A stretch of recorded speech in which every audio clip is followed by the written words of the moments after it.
read a book about like the best stuff about meetings happens like during the before and the after, not during the meeting. So we just kind of like to record it all now, and we'll eventually be putting all of that up on YouTube. So go ahead. And, Sorry, we didn't record all the chaos that just happened with our amazing, really high quality podcasting equipment that is clearly not working. So we just had to troubleshoot, which is why we are wearing our Apple earbuds. So hopefully that won't impact the podcast quality too much. I'm sure it would have been quite entertaining for you guys to watch us as we scrambled and tried to figure this out on the fly. But we've got it working now, and hopefully it will be good enough. And yeah. And done is better than perfect. No, well, what you were asking Juan how he found us. So Juan, go ahead. What were you saying? I'm a junkie for private practice, just info. Looking into like Selling the Couch, Practice of the Practice, yours, Zinni and Me, a bunch of others. Since right out of grad school, I knew I wanted to go into private practice, but I knew that in school, right, we didn't have that type of support. And I needed to find people like you who are willing to get on the mic and say this and say that. And I'm just bringing in information, taking in information, and then trying to bring it into the climate, private practice, but doing it the right way versus kind of scattered. That's awesome. Man, I wish I had your like knowledge and mindset when I first came in, but I guess making all the mistakes really helps for a good business, right? It does. Yeah, I tell that to people too. That's funny. That's part of the journey for sure. It's so nice though that there's so many free practice building resources out there nowadays, and lots of great people. And that's awesome that that's how you found us, and that's how you ended up on the podcast. So cool. Yeah. That's super How long have you been in private practice? Right out of grad school. So I graduated in 2014 with my master's, and I got super lucky. The person I went under her wing, a lady named Dr. Doc. I think it's important for us to call out, who helped us. She had a private practice, brought me in around August, graduated in May. And then since then, that was 100% what I wanted to do, learning, what she did, listening to different podcasts, and then just bringing all that info into the work I was doing. Very cool. Here I am. And here you are. Yeah, that's awesome. Well, before we get into our actual show content, let's officially get this process started. Katie, you ready to roll? I am. I'm just reading like through your bio. What if I were to pick like 2 to 3 statements, like what's most important for me to share with our audience about you?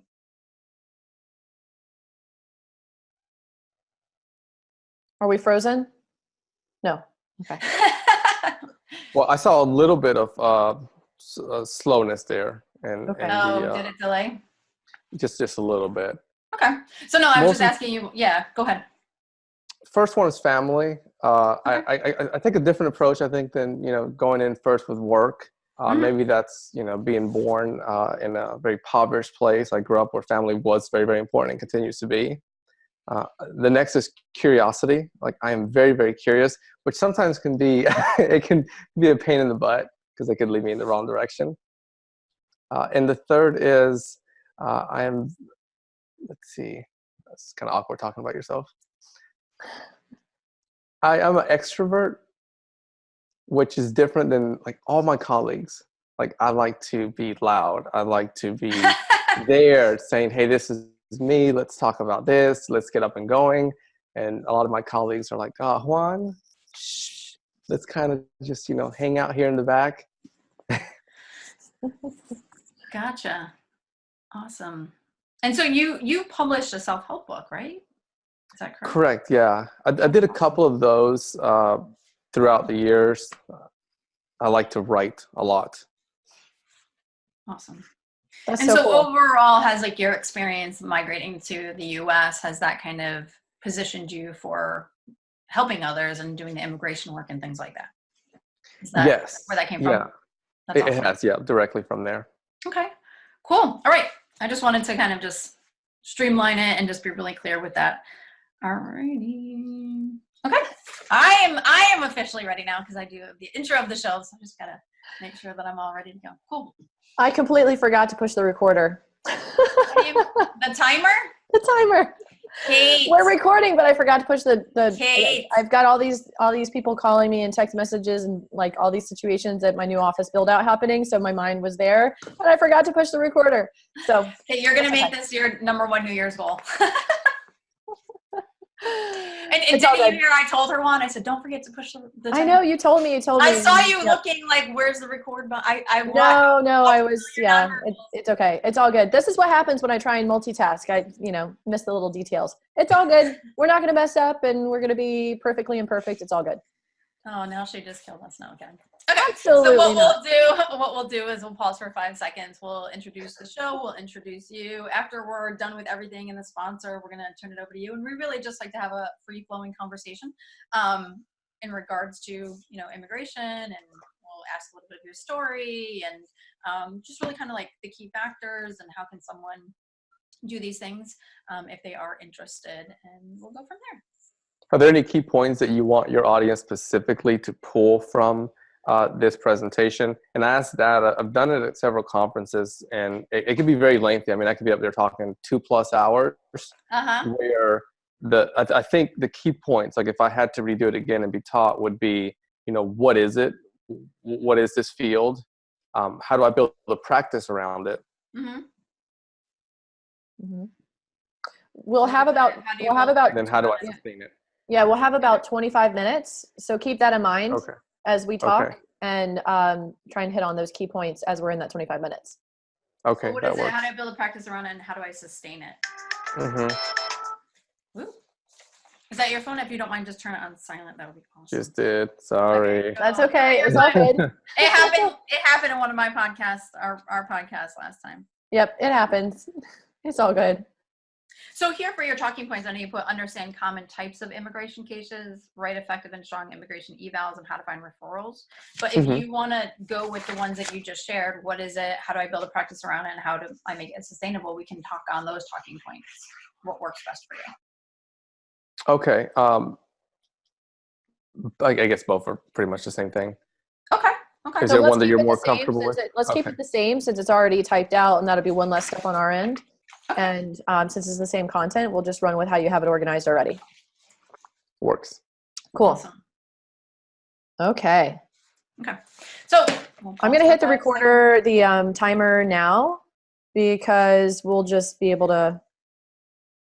Apparently, I never stopped it before. It said like millions of seconds running from like a month ago. That's very interesting. Okay, ready, set, go. Hey there, Startup Nation. Welcome back to another episode of the Private Practice Startup Podcast. We are pleased you are joining us today, even with all of our tech issues. Oh my goodness. We were supposed to start our podcast at 11 a.m. and it is now almost 11:25. So welcome to the world of tech and technology, which is usually not your friend. And then sometimes you go to like the thing that's like free, like your own earbud microphone that you got with your phone. And that's what seems to be working today. So we are going to roll with it.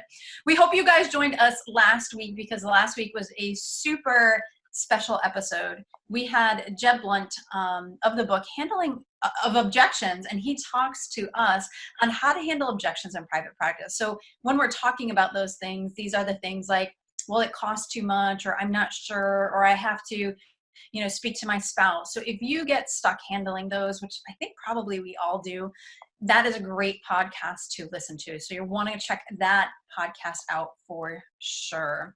And if you're brand new to us, we want to say welcome to the Startup Nation family. We have a gift for you. That is our A to Z cheat sheet, the essentials for building and growing your dream practice.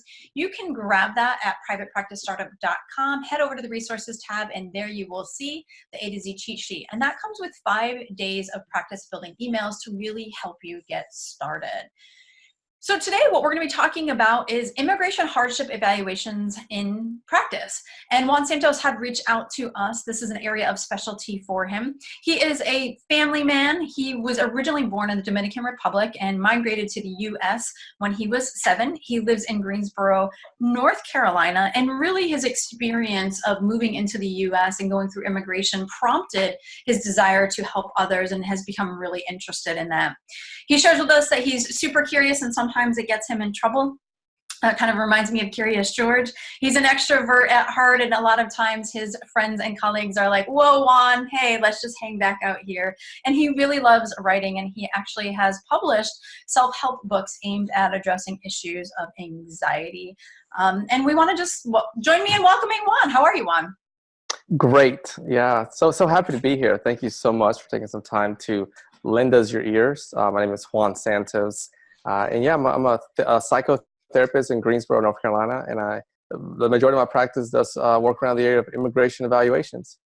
That's awesome because I love this area of specialty and niche, and Kate and I are crazy at talking about niche. And actually some people, one of our recent coaches was very interested, and I think I gave her your information. I don't know if you guys had connected as of yet, but that was a really important area for her as well. And especially for our South Florida family folks and other folks who are in states that are very close to other countries where we have a lot of immigration, this is a really cool area to be able to specialize in. But before we dive into your topic, we want to just take a moment just to acknowledge one of our Startup Nation superheroes, and Kate will take it away. Yes. And before we do that, it's so funny. We just get so used to talking on the podcast and diving in that we forget to introduce ourselves. So we are Kate Campbell and Katie Lemieux of the Private Practice Startup, and we are excited to have you guys here listening to us, and thanks for being here, Juan, as well. We're so excited that you are one of our Startup Nation superheroes who reached out to us, and you're in the thick of things, and we're inspired by the podcast and wanted to be on the podcast talking about your niche. So I can't wait to dive in.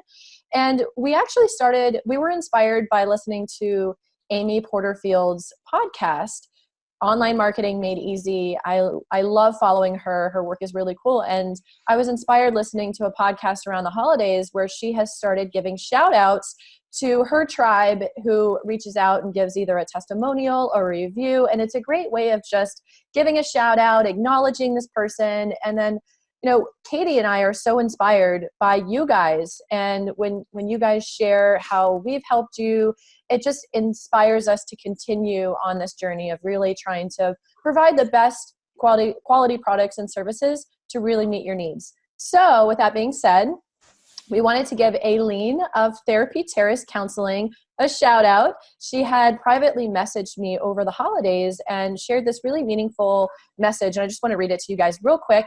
She says, "After God, I credit Private Practice Startup for my business success. I literally followed the A to Z cheat sheet word for word. I'm so grateful for you both in the podcast.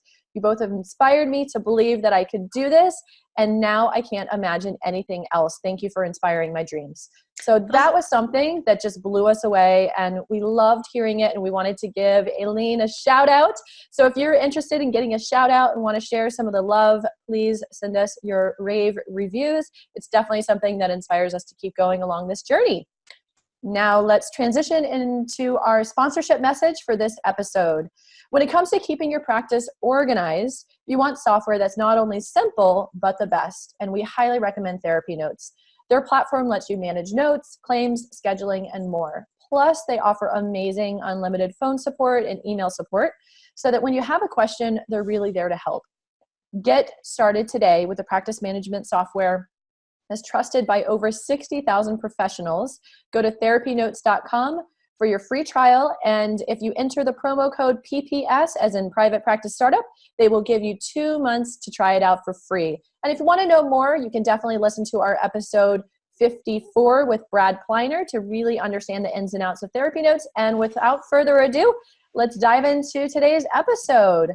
So Juan, tell us a little bit about what inspired you to become a therapist and really specialize in this particular niche of immigration. To become a therapist, I think most of us hit home when it comes to helping people. I grew up in a household where we had a lot of kids. My sister, Diane, she is on the autistic spectrum. So we always had just different professionals in the home. And I love that. I still do love what they do, come in, take her out into the community and provide support. So I knew that through school, I wanted to help. I wanted to support people, and I wanted to have conversations because, fun fact, I like to talk. So why not become a therapist, right? That's just a small part there, some humor. But I thought we're supposed to listen, Juan. I thought that was the job. we do listen. We do talk a little bit, right? And going into immigration, I am from the Dominican Republic. And my family came here, and I love the U.S. There's so many opportunities, so many blessings. Being able to truly say that you can go to school and it can change your life. Where in the Dominican Republic, there it's a third world country. You're not even through schooling, you're still not able to do that. And I fell upon immigration evaluations, that field, by having a client reach out on behalf of the attorney. And that's really what sparked it. They said, hey, can you do this for me? And being the helper that I am, I said, yeah, sure. Let me just communicate with your attorney and kind of figure out what this is all about. Because through schooling, we figure out how to do psychosocial assessments, evaluations. And I figured it was something around that ballpark. So that's kind of where it sparked that first client, where everything began to roll. Mm-hmm. Mm-hmm. Very cool.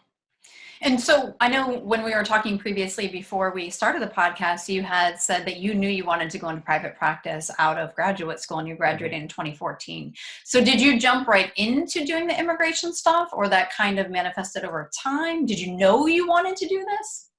I knew I wanted to do something in immigration. Okay. I didn't know 100% of what it entailed.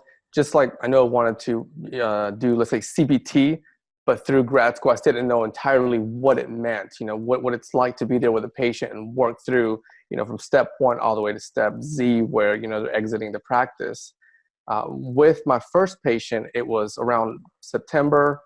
I graduated in May, started in private practice right away when I got my associate license.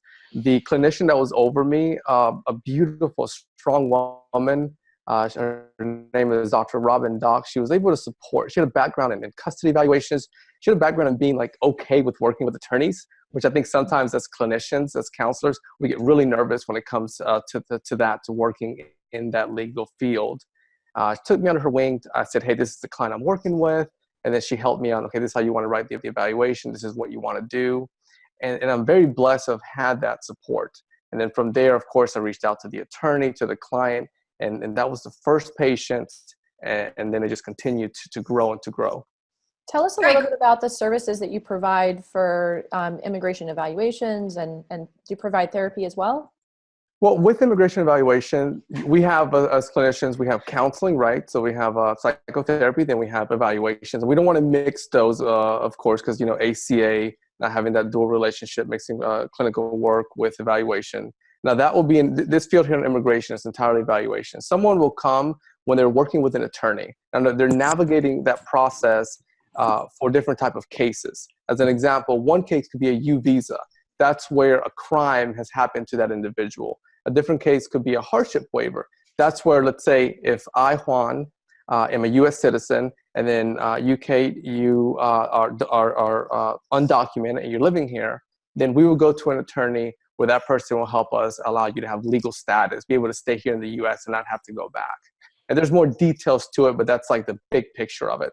Now, we would go see this clinician, the one that's going to write the evaluation, and they would try to go into our mental health to discuss, okay, what's going on with this person? What's their diagnosis?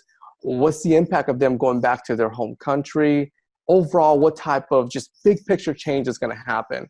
And then as clinicians, we would write that in the evaluation so that could support them through their legal proceedings and being able to show validity or proof, some sort of weight to why this individual should remain in the U.S. And then how, if they were to return home, that could cause emotional hardship to that individual and their family system.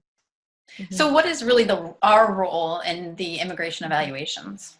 Our role would be to work with the client, ask them structured, unstructured questions, provide psychometric testing, such as the Beck anxiety, Beck depression. Using that information, we will write, some clients call it a letter. Overall, it's an evaluation where you would discuss the person's current emotional state, and then what would happen if they had to leave the U.S. and how that would impact their emotional state there. So you do have that potential, right? Because it's not 100%. Now, remember, that would be with one of the cases. That would be with the hardship waiver. It's a little bit different if this was a different case. Now, with a case that has to do with crime, such as a U visa, the one mentioned earlier, the individual would have experienced a crime here in the U.S. Now, the individual is undocumented. So if I, Juan, were undocumented and I went to a bank and someone approached me with a gun and I had a traumatic experience based off of that, I cooperated with a U.S. authority, with the police system, then I would go to the attorney who would say, okay, you qualify for a U visa, which can allow you to remain here in the U.S. with legal status. But part of that is proving some sort of emotional or mental health impact. Mm-hmm. Then that's where we as the clinicians would jump in and provide that evaluation. We look at what took place and then how that impacted that individual. And we write a report based off of that, an evaluation that gets submitted to the attorney. And are there other types of immigration cases as well? There are. There's the U visa, the VAWA, Violence Against Women's Act. Now that one stands for, just as that, Violence Against Women's Act, and it could be if someone's in a relationship. What we see in these relationships will be someone's coerced or manipulated, telling the individual, hey, you have to stay here, or I'm going to tell ICE, or I'm going to tell the police that you're undocumented. It could be domestic violence. And then the attorney will jump in to provide that evaluation. There's a T visa, victims of trafficking. There's a cancellation or removal. There's asylum, which a lot of times we do hear the asylum one's one of the louder ones. Now here in North Carolina, I primarily work with the ones that are the trauma-related ones, like the U visa, the VAWA, and the extreme hardship, which is the one that I mentioned earlier. Mm-hmm. Very cool. Kate, I know you had a question. Mm-hmm. I was curious, do you provide evaluations as 100% of your services? Is that your niche and you're sticking to it and you've filled your practice with that service? Or do you also have other services well that you provide? I was just kind of curious about your own practice. I provide relationship support, so marital counseling to premarital work. That's about 50%, and then the other 50%. And interesting enough, it started like around 10%. It just continues to grow year after year with the immigration side. And I think partly that's due to being bilingual, speaking English and Spanish. Very thankful, very blessed to have that upbringing where I'm able to provide individuals with that dual support. That's and awesome. Is this the couples that you work with, are they like immigrant couples usually, or this is kind of separate? This is kind of separate. Yeah, that would be more just, individuals that could be here in the U.S. It could be immigrants, but that one's not specific to the immigration evaluation. Gotcha. Two-part question. How do you get your referrals? And then how does the whole evaluation process go? Like how many sessions is it? Is it like X amount of hours? Share with us about that. Okay. So just heads up, be ready to listen because I may go for a little bit here. Feel free to stop me. With getting referrals, it's like any other field in mental health. We want to build a relationship with X person. Here, we want to build a relationship with the attorneys because the attorneys are the ones that are going to help that individual navigate through the process. We jump in once we receive the referral from the attorney to provide an evaluation for the type of visa that we're working with. So early on, what I did, being the extrovert that I am, knocking on doors, old school, like literally going to the businesses and saying, hey, my name is Juan Santos. I'd love to work with this individual. And I know that. I'm thinking, Juan, like, hi, I'm Juan Santos. I'm here to sell you a vacuum. Maybe that's what you're thinking. Yep. You were door knocking like a old school salesman, right? I love it. That's funny. There was another podcast I heard that on where someone started with selling vacuums. Joe, it's Joe Sanok. That's part of his story. He did that for a little bit of time. That's so funny that your mind went there, hilarious. Katie. Well, actually, my mind went there because I'm reading a book on sales right now. It's Human to Sell or something like that. And they talked about the death of the, knocking on the door salesman. So I just love that you just went knocking on doors to attorneys, which, like you said, a lot of people are kind of, uncomfortable. I guess I'm lucky. I have so many attorney friends and I work with a lot of attorneys, so it's interesting. So you're knocking on doors. It can be really intimidating to go in and to build relationships from scratch and try and get in with the gatekeeper, the office manager, or the receptionist assistant, whatever they're called in the law offices, and then to get through to the actual attorney. I'm curious about what have you found helpful in that process?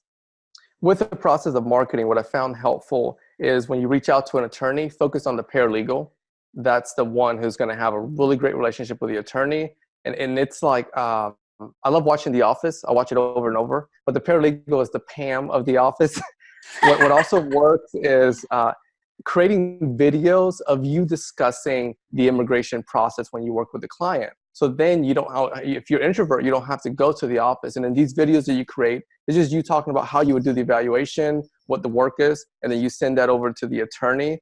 Sending something that's like a step-by-step sequence. So create step 1, do this, step 2, do that, and then giving that to the paralegal or to the attorney so that when they have a client coming in, they're just going, okay, this is exactly what I need to do. And I think most people, they prefer for you to tell them exactly what to do versus kind of going, how do I refer this person over? I have to chime in and say that is a hashtag major ninja tip that you just offered. That is awesome because you would be saying the same thing over and over and over again, like 100 times over again or more as you're introducing yourself. To have that video already made and to be able to share that is genius. That's an awesome ninja tip, you guys. And, I just love hearing you talk because you are someone after our own hearts and what we talk about in marketing. And I'm just so curious, like, how did you, I know we're kind of moving off the topic, but how did you learn all this stuff about marketing? Because this is what takes years for people to understand and learn. Reading. I hated reading in like middle school and elementary. I remember my mom made me read my first chapter book and I cried. she brings it up now. But now I read books on marketing. I listen to podcasts like yours, other podcasts. And that just gives me tons and tons of knowledge. And then I make sure that when I learn something, I implement it. Because I know that when we go in and we're like at a conference and we're like, heck yeah, I'm learning all this stuff. And then you go home and you're like, what did I learn? So it's just getting the information and putting it into play. Yeah, well done. And I love the way that you use both your extrovert side and you speak to the introverts of, is this uncomfortable for you? Because here's the thing, whether it's therapy or whatever we do, we are repeating the same thing to our ideal client over and over. And what a great introduction. And the really cool thing is when Kate and I actually invited to podcast guests who were authors to come on to our podcast, we did videos. And people aren't doing videos. And again, video also talk about marketing and branding. It really sets you aside and makes you memorable. It's not just another person who wants some of your time. You're just saying, hey, here's some information. You're probably busy, but you might have a need and here's how I would do it. And they're like, I really like this guy, Juan Santos. Maybe I'll reach out. And then it becomes easier because it's not like a hard sell and you're not interrupting someone's time. So I could go off on a tangent on marketing. This is your podcast. Yeah. Let's get back to the step-by-step process. And how cool. And how cool, because they can listen to it on their own time. They can share it with your attorney colleagues and friends. Like, hey, listen to this dude. He's a great resource and offers a great service. Might be useful for you. That is so cool. So Juan, you talked about how this is something that's been really helpful for you in terms of building the referral relationships with attorneys, getting in with the paralegals. What else have you done to really build your specialization here with immigration? What else has helped with the marketing? With marketing specifically, one other thing that I do is, and I encourage individuals to do, you're going to have an evaluation. Now, like psychotherapy or any kind of work that you do, you have a style to do it. I encourage individuals to create some sort of template, like a write-up, right? Don't put anything confidential on there. And then send that over to the attorney so that you're almost selling yourself, saying, hey, if someone works with me, this is what you're going to receive. Because at the end of the day, when we do the evaluations, we want to collaborate, we want to work together. So I want to show the attorney, hey, this is what I have. You want their insight, because I didn't go to law school. They went to law school, and the client needs support from both ends, just like the client will need support with a psychiatrist for medication management and a psychotherapist for treatment or therapy. Very cool. That's awesome. So once you get a referral, so take us through that process. So the attorney, I assume most of the referrals from our attorneys or our clients actually specifically searching you out. It's about 60-40. Now there is the word of mouth. One of the things that we want to consider is individuals that seek this service are undocumented or are in the community, the subculture of being undocumented. So they do know each other. And then with that, making sure that you are professional, you're kind, you're supportive, so then that client can lead to others. About 60-40, 60% are referrals from attorneys, the other 40 from the patient. Now, once the patient, go ahead, I'm sorry. No, I was going to say, I can only imagine for your specific population how, when we talk about like even just clients coming into therapy for the first time, if they've never had therapy, there's a level of anxiety they have. But I can imagine how even bigger that is for your clients, because I'm sure the fear in the back of their mind is, oh my God, I'll get deported, right? If someone knows that I'm here, not legally, I'm going to be deported. And so it takes a huge act of courage to be able to say, hey, I need help. And for the professional to be able to guide them step by step, what to expect to really reduce their anxiety is so important. I am a clinician that sits in a session, and then I am not afraid to cry with the client. Very cool. It is so difficult. There was, and I don't want to go on a tangent, but I'll just share with you based off of the point that you brought up. During about a year ago, whenever ICE was really strong here in my community, I had patients reach out and say, hey, I'm not going to be able to come because there's a lot of stops near where I'm at. There's also the stigma, or of course the culture where as Hispanics, Western society holds a much stronger educational value around mental health compared to the Latino community. So when individuals come in for this service, I'm explaining from the root up. I'm explaining what mental health is, what counseling is, what an evaluation is, providing the entire education versus, just less, I guess. And I can't say, like, that point is so important, because I want you guys to imagine yourself at a doctor's office, right? Like, say, for example, you go in and you're told you have a lump or something like that, and the doctor comes in and he or she just does whatever he or she does. They don't really tell you, they don't talk to you, or they speak in jargon that you don't understand. Like, that's extremely anxiety provoking. So Kate and I also talk about everything that you do is marketing, right? So how you explain the step-by-step process really helps to make them comfortable, really builds that relationship. It's all part of the rapport, and being able to educate them. I know I used to run programs where our referrals were from Child Protective Investigation. And so I would tell clients when I would have to report abuse, this is what's going to happen. I'm going to do this with you. Number one, we're going to walk step by step. This is what you can expect. This is probably what they're going to ask. They're probably going to refer you to services, but you're already seeing me. And it just really created a very collaborative environment that allowed us, for the majority of my clients, to continue to work together. So I think that's important, whether you specialize in immigration or something else, is being able to explain that step-by-step process, especially with people this is their first time. So when they come to you, how does that all go? Like, we explain, pretend we're the client. So explain to us how it would work. So if you're the client, you're more than likely, if it's at 40%, you're going to reach out to me.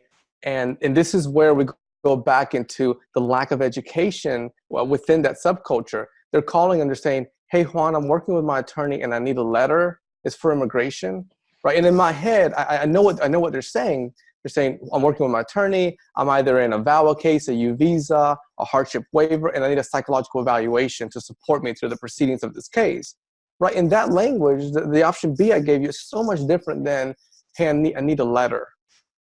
Mm-hmm. And then that kind of gives you a step back and say, well, wow, we as a community need to support individuals, undocumented or documented, to have a stronger grasp of education, so they're able to be advocates for themselves, if you will. Now, from that point, I explain everything from A to B, and I speak with different colleagues on why I do that. My goal at that point is not to get a patient. If they want to go with me, great. If they feel that my prices are too high, that's fine. My goal is to provide them with education so that if they do call someone else, they know what to ask for. They know how to advocate for themselves. They know the entire process. So I break down from step one, we're going to go into an evaluation, getting to know each other. I'm going to ask a lot of questions about what the process is like for you. I'm going to ask questions about your home country, what that was like, your migration process, how did you get here, obstacles you've overcome. I'm also going to communicate with your attorney through a release of information to be able to receive any collateral information, just any third-party information that can support this evaluation. My sessions typically are 3 to 4 sessions, and I like to do 3 to 4 sessions versus one long one, just to have more rapport with the client. And I've learned that through attorneys, which is kind of like a trial and error. Over time, the attorneys have shared that the evaluations that have 2 or less sessions don't do as well than the evaluations that have 3 to 4 sessions. And then that's information that I utilize to support my clients. And are the sessions like 2 times a week, or? I spread the sessions out individually. So it would be, it could be 2 times a week. It could be 1 time every other week, 1 time a month, because we do have to go into fees there if they're able to afford that amount per week or per month. They last one. Go ahead.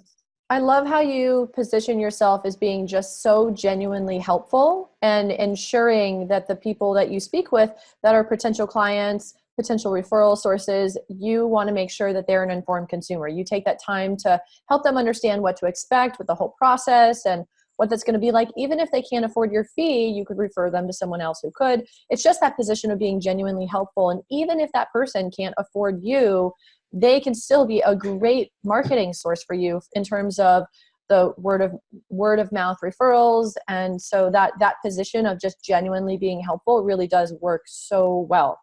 And I'm sure as you do that, you're also building rapport, and they're seeing you really as the expert who can help them ultimately get what they really want.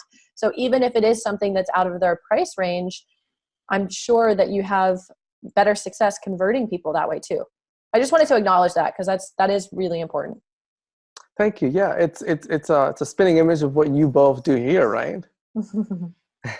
But it does help. There's been many times where I do see someone come back, or I'll see that someone who I did provide the education for and decided to go somewhere else, that someone they knew was referred. Yeah. Awesome. Yeah. So I'm sure Startup Nation is wondering, like, how much do you charge for this whole evaluation packet? What would be an average? I started charging when I first began 800, and then now it's at 1100. I did some market research. The prices range between 500, it's across the US, all the way to about 1250. My fees, I look at the time I spend with the client, the time I write, because my evaluation is typically about 10 to 20 pages. Wow. I also look at the time that I have to do translation, the time that I communicate with the attorneys, because I do bug attorneys.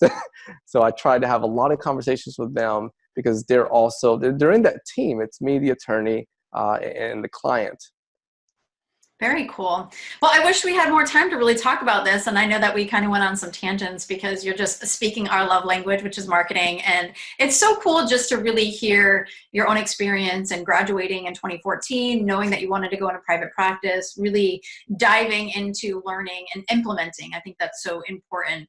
And, you know, it's funny as I hear you talk about your story about reading, I have my own, which I didn't become a reader until like 2015, but I'm avid reader now and really love to learn, obviously, a lot about marketing and sales and implementing that. So, you know, for those of you who are listening to this podcast, is even though you may have joined this podcast to really understand the immigration stuff, I think Juan just gave a lot of great things that are consistent through branding and marketing your business overall. It doesn't matter what niche you're in. So that's really important. And I know, Juan, you actually offer a course on how to actually help therapists become specialized in this area. Can you share a little bit about that? And I know you have an opportunity for them as well. Yeah, thank you for asking about that. The course helps clinicians, whether you are novice, you're just getting started, or you've been doing it for a while. It provides, working with the client from beginning to finish, beginning to end. It provides understanding of how to do each of the type of cases that you may work with. It goes into marketing, a lot of marketing education, so you're able to begin your practice and sustain it over time. And then it teaches you how to write different type of evaluations based off of the cases you're working with. That's awesome. And, you know, I'm a big proponent of, if you want to do something, hire a mentor or coach and do it right the first time, right? So you don't have to waste time, energy, and money. So if you are listening to this podcast and this is really of interest to you, I would definitely recommend checking out Juan's course. And so they can find that where, Juan? They could find that on my website. But I'm also, if you'd like, I can send over a link and offer 20% off the course. And I'll send that directly to you if you want to put it wherever you put this information on your site. Yeah, Fantastic. so we'll put that right on our show notes page. So we'll put all of that information on our show notes page so you guys can grab that for yourself. So Juan, it's been such a pleasure. We're really happy that you reached out to us and shared your information and knowledge with the love of your specific population and niche, as well as your love of marketing. So we hope you guys join us next week for a podcast with Gordon Smith. We had the pleasure of meeting Gordon back in October of 2018, where we did what we are now calling a pop-up networking. Yep. We had the pleasure of not only meeting Gordon, but many other therapists in Asheville, North Carolina, as well as meeting John Clark, Laura Long, and Allison per year. So that was awesome. So Gordon, very similar to what Juan's story is, Gordon had just binged on podcasts and really then honed the understanding of niche. So he's going to be talking about how niching filled his practice. So he went from, I believe, generalized to very specific niche, and how his journey and what results he has obtained from that. So we hope you guys join us next time for that. And I think that does it. So thank you guys for allowing us to inspire you from startup to mastery. And we will see you guys next time. We'll see you on the flip side. Thanks again, Juan. That was awesome. Thank you. Take care. Bye, guys.